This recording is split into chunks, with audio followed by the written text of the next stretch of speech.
On this episode of ResiWeek, RC Homes is pre-installing Elon, Office Depot is going to install your next smart home, and there's a new Z-Wave platform. All this and more on this episode of ResiWeek.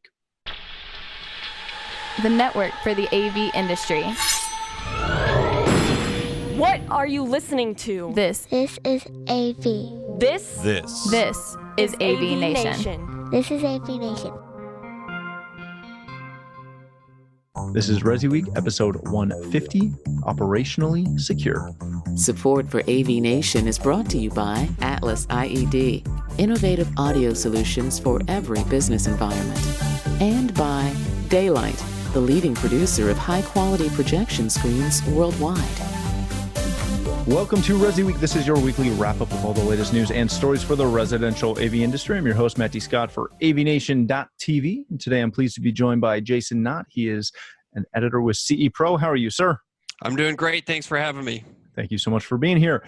Then we have Joe Piccarelli. He is the CEO of Rosewater Energy and probably the only one on this call wearing shorts today. And proud of it, I must say. If you don't know, Joe's based out of Florida, so it's warm down there, opposed to where Jason and I are at in the frozen tundra. And we have David Fragioni, which I totally butchered that. I apologize. I'll get a better. David Frangioni, but there we go. Good to be here. We just talked about this. I'm sorry. David is the founder of Audio One. How are you, sir? Doing great, thank you. Also down here in South Florida. Are you wearing shorts though? No. See? As long as you're enjoying South Florida. All right, gentlemen, let's kick this off with a story that comes to us from Residential Tech Today. RC Homes are pre-wiring smart home automation in 27 homes. A California builder out in Irvine, California area is building three Los Angeles communities, and they are installing a standard Elan package in each home through a new Elan New Home program. Joe, I'm going to start with you on this one. When we start looking at this is starting to finally become a trend where home builders are, baby steps, starting to get on board, starting to jump into, new home true technology packages. If you're looking at this, how do you go about getting support from manufacturers to make sure that you can create, these decent quality packages that not only attract the end users, the homeowners or the potential homeowners, but more importantly, attract the builders? It's a great question you ask. And, the first thing when I read the article, when you sent the notes last week, I read the article and I'm going, God, we have been talking about the automated home. Jason, when do you think the first article was? 1994 or 95, somewhere in there? Yeah, easily. So plus 20 years. And now we have builders finally buying in, which is great. And I was both encouraged by it, and then it scared the daylights out of me. Because one of the things that could happen if we are not working with the vendors to make sure that the things we put in those houses are bulletproof, we have a chance of really souring the next level of consumer who's buying into this rather than the ultra high-end buyer, the guy who's buying an upscale home with every integrator who gets involved with a builder. These systems, you've got to work with your vendors to make sure they are bulletproof and easy to use, because builders hate pain and customers really hate pain. So that was my kind of caution. And that's where, if I were integrating with this builder, I would want my vendor to assure, really work with the package to make sure they're fully tested and usable. That was my take. Very good. Matt, what I like about this is the simplicity of the packages. Mm-hmm. I mean, forever there was these lengthy laundry list of options that not just builders. I can remember a builder telling me how he had balconies on his option list for like 10 years, and he hadn't built a second-story home in like 10 years. So, but the integrators did the same darn thing. We had so many options that we were going to provide people. We made this lengthy, intimidating process. And the one thing I like about this is, if you look at the article, very simple packages with not a lot in them, to be honest with you. Well, it's simplicity, right? It's the standard thing that the average consumer who wouldn't initially maybe talk to someone in our industry is actually looking for, right? Yes. Yeah, absolutely. I think that's an excellent point, Jason. Excellent point. Very good. Easy to choose, easy to use, and that's what you want. David, to kind of sure. pull that Here's string. the thing. It can go, it can go either way as with all things integrated AV, right? I mean, you have a faction of the clients out there that when you sit with them, the first thing they do is tell you all the things that they hate about integrated AV because they had a bad experience. And then you have a faction of clients that can't imagine living in a home without all of the amenities that an integrated AV system will bring. So the more mainstream and awareness that the systems become, as long as they're done right and they are solid, then it's definitely a more is more for the industry, because that's one of the things, we talked about how it's been since the early 90s when there's been a lot of, just promises of, there's that builders are on board and developers are on board, and we're going to start seeing all these proliferations of AV systems becoming packaged and offered. And even as recently as the last year or two, Lennar said that they're going to do all these amazing things with smart home systems. And they make for great headlines and press, but there's so much that goes into getting it right and making sure that as soon as it's not just do it yourself and you're stepping up into actual integrated systems, that really, if it's done right and the builder has qualified people specifying it and installing it, supporting it, then it's going to be a situation where a lot of consumers are going to experience it and find that they really like it. So, David, let me ask you this. How do you go about creating those effective packages? Is it polling the builder to look at their, purchaser demographic? Is it trying to, get in front of the end users yourself? How do you go about building those? Well, it's the first step is I'll take an actual example, because at Audio One we have contracts with entire buildings, right? So it's the equivalent, because every unit is a single family residence, essentially. It's the equivalent of a standalone home in the essence of what we're discussing in terms of packages for someone's home. And what we did is we work in the contracts we have with these different buildings. The buildings' price points vary quite a bit. So there are people spending $500,000 to buy a nice size condo, and there are people spending $4 million to buy the same size condo at a different building because one's on the water, one isn't, et cetera, et cetera. So you've got this whole range of buyers, and in each building, looking at the residences and the offerings that are there, we sit down with a designated person on behalf of the developer, and we talk about what the price points are of the units and what the different needs make the most sense for the prospective consumer. And we put together very, very simple packages, and then we offer upgrade solutions that we can take people through. And what you find is that the vast majority of people are kind of yes or no on whether they want it and whether they are interested in the packages and spending the money for what they'll get. And then there's a group of people that are really into AV. They've already had it at their home. They're sound or video aficionados, and taking them through the upgrade process is very seamless because they need guidance, but they don't need a lot of ideas. They've already been there, and they're kind of telling us, hey, we had a customer the other day say, I want Atmos in my living room. And there would have been 5 other people we met with in the same building who went for packages, and they wouldn't even know what Atmos was. So It really just depends on the consumer. But to answer your question very straightforwardly, you've got to work with the person in charge of building the homes, whether it's a builder or a developer, and really make sure that you're aligned on what makes the most sense for that particular price point of consumer, and pick the best of their needs. And that's why you really need the expertise, because there's really, if we're not careful in our industry, there's a very blurry line that the big guys in tech would love to see continue to be blurry between do-it-yourself and integrator. And as soon as an integrator falls anywhere close to do it yourself, we're in trouble as an industry, because there's so much that goes into being a qualified integrator and what's needed out of an integrator on any project, that it really has very little to do with do it yourself. I have a question to ask, because one of the things that pieces of information I wanted out of that article that I didn't get is what were the price points of those homes, and in particular for David or anybody else on this podcast.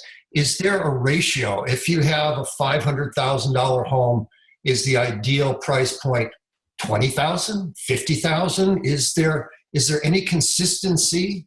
I was curious. I would have loved to know what the average price of each of those homes were and what the price point of the entry level of each package was. I have seen that there is consistency with price points. So under $500,000, between $500,000 and $1 million, and over $1 million. And I think that just as broad strokes, you're anywhere from 15 to 50,000 and the $500,000 and a little north of that, and then it goes up from there as you get closer to $1 million.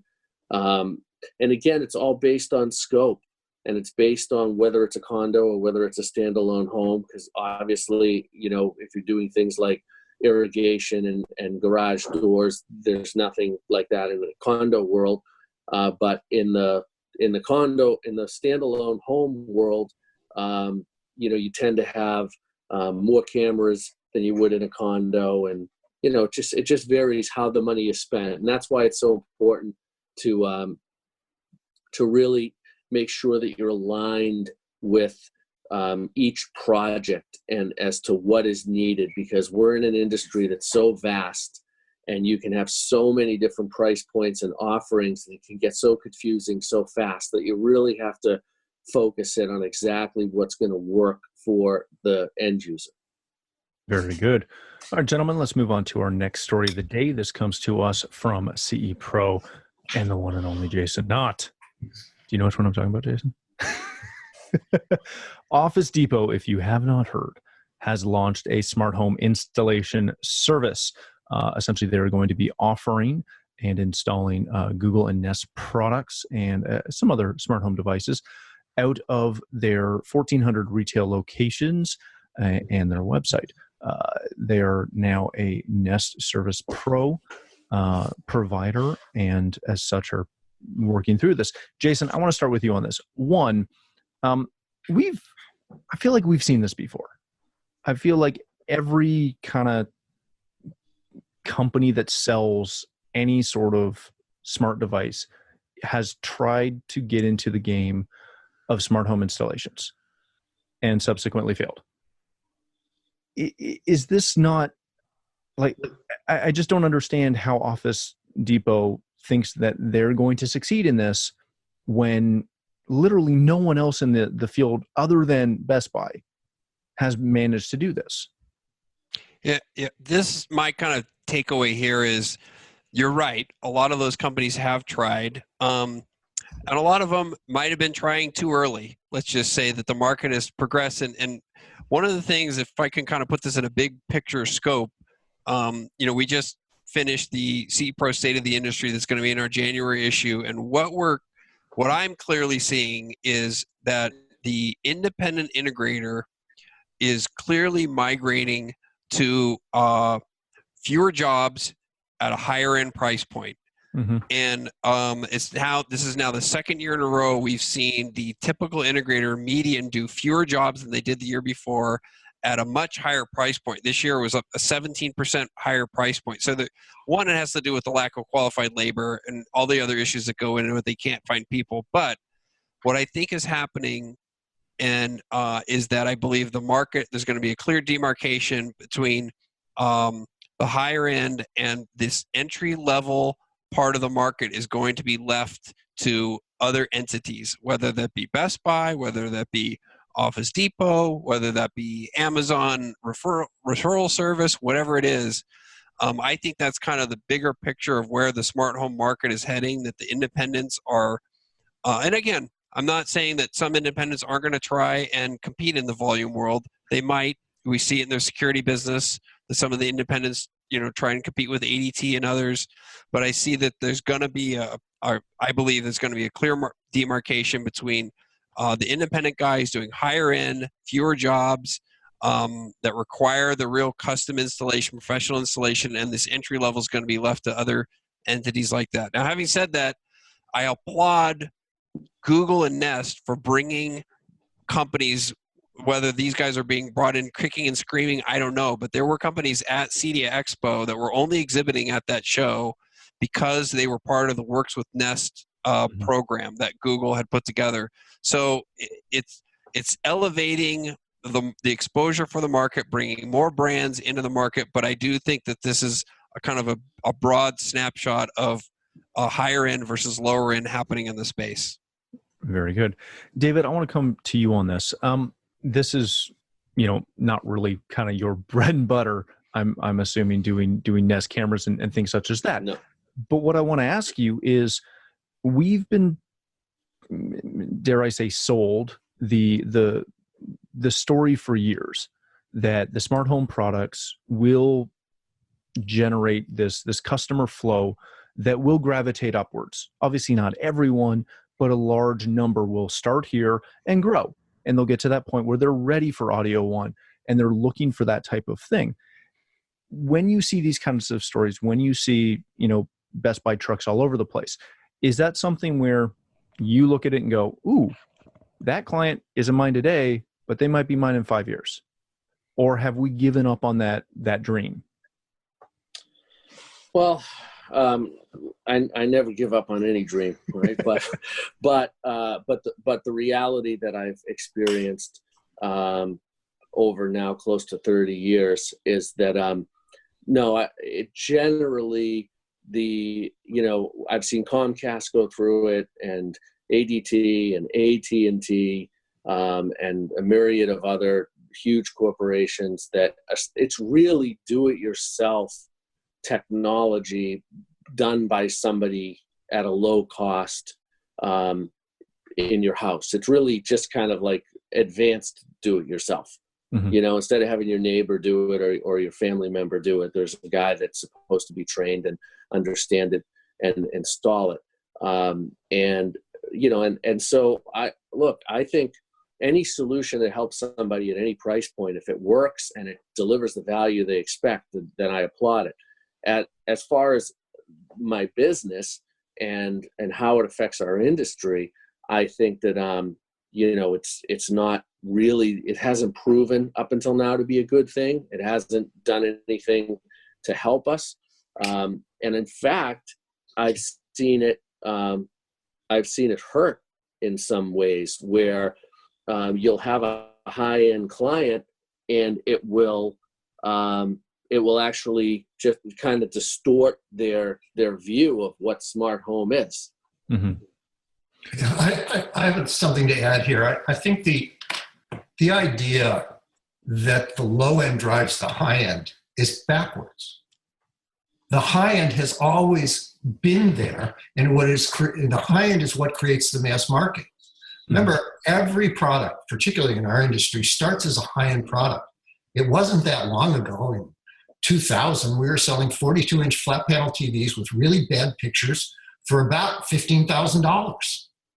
The high end began there. It is the high end that generates the market. And then the hope is that as the low end becomes fulfilled, or the low middle becomes larger, the high end will grow with it.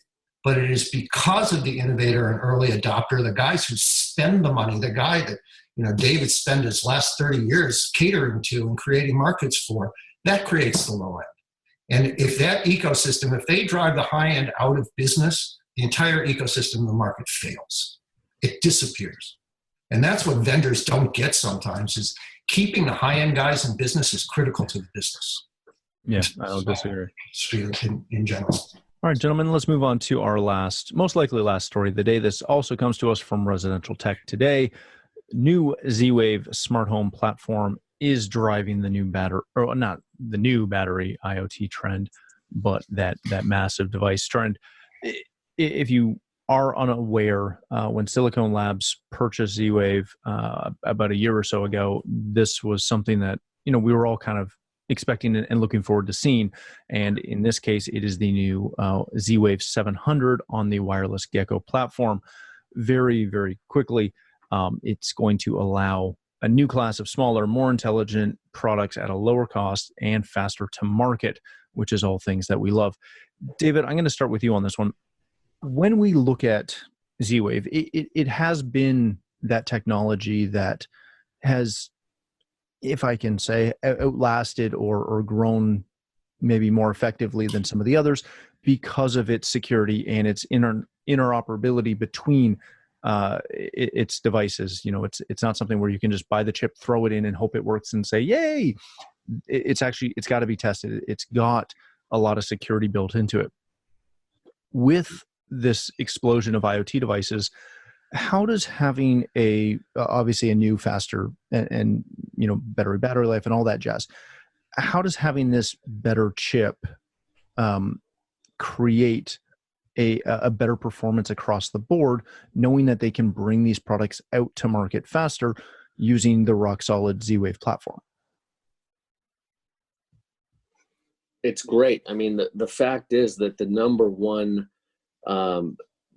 factor on the product side of things is the reliability and the speed and the interoperability among all the different products to work together and to stay online, especially in our nearly all wireless world, and clearly what Z-Wave is. It's a huge step forward. The fact is, there's always, every year or every certain interval, there's always major advancements. We're seeing this exponentially right now, right? Every year it just gets, what used to take 3 years to cycle around and improve is now getting down to, in some cases, 3 months. So, the more that our industry is seeing technology such as Z-Wave progress at a faster rate with more robust and secure performance is a great thing. Very good. Joe, this is one of those things that, security has always been really one of the foundational parts of Z-Wave. Having, again, faster pieces, but maintaining security probably at the onset wasn't the priority, right? How has the security aspect made it easier to comfortably say, hey, we're going to put a Z-Wave device into your home, knowing that it's a secure device? Well, the entire issue of security, and you're correct, 5 years ago, 6 years ago, people weren't really talking about the security of the device. And it is certainly not only operational security, but privacy informational security has become more and more important. And certainly in the area of the market that Rosewater plays in, our device is all about making sure all systems are secure. And I see that trend growing more and more rapidly. We want operational security. We want informational security. One of the drawbacks to many of the systems I see put in is the fact that they are not operationally secure. They are easy to trip up. There are way too many things to have to reboot all the time. So I see this as a great step towards making clients a lot more comfortable, both in the short term and long term, with our products. Very good. Jason, I'll give you the last word on this. We within the industry, we know Z-Wave's strong. We know Z-Wave's fast. We're going to expect that Z-Wave 700 is going to be faster and better and greater and all these great things. How do you have to tell that story to your customers at all? Or is it something that you tell your story and just put the products in with it? Can you leverage both? I don't think the customer cares between Z-Wave, Zigbee, or anything. They don't really care. They just want it to work. I think it was Amazon that actually said that they had done research that showed that people automatically assumed that Z-Wave and Zigbee communicated with each other because they both started with the letter Z. Or Z. Yeah.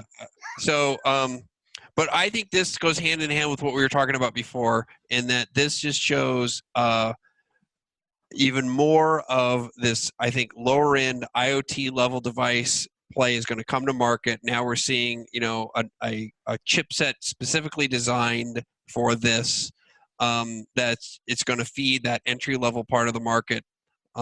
So it's a good thing for the broad awareness of the smart home market, even though, as I said before, I see the independent guy rising to the high end of the market over the long term in this area. Very good. And I agree with you, Jason. We find the same thing, that clients are, it's all about what they're going to get as a team and what experience that team brings and what expertise that team brings to their project. And there's a great deal of trust within that team, not only for the individual's performance, but on what products that they're going to advise, or in a lot of cases use, that the client isn't even aware of. They oftentimes don't know what kind of matrix switcher has been chosen. They just know if it shows a picture every time they select whatever they want to watch on that TV. Yeah, very good. All right, gentlemen, let's leave it there. Thank you so much for joining us. Joe, if people want to connect with you, learn more about Rosewater Energy, where can they do that? Well, just an email Joe Pick at rosewaterenergy.com or go to our website, rosewaterenergy.com. Excellent. Thank you so much. Jason, my good friend, thanks again for being here and getting us such good content there. If people want to connect with you, learn more about CE Pro, where can they do that? Obviously, they can go to cepro.com, or they can follow me on Twitter, Jason W. Knott. Excellent. Thanks so much. David, thanks so much for joining us and bringing your expertise. If people want to connect with you, learn more about Audio One, where can they do that? Audio-one.com. So it's audio-one.audio-one. David at audio-one.com is my email, and davidjfrangioni.com. So all those places will get you to Audio One and get us in contact. And thank you for having me on. It's great to be a part of this. Thank you so much for joining us. For myself, if you'd like to connect with me, you can find me on Twitter at Matt D. Scott and pretty much every other social platform. But more importantly, please stop by AVNation.tv, where you'll find this show as well as a wide variety of our other shows with all the verticals that we cover. When you visit the website, please take a moment to check out our supporters. We are extremely thankful for their support and ask that you support them as well. Thanks again for watching. That's all the time we have for this episode of ResiWeek.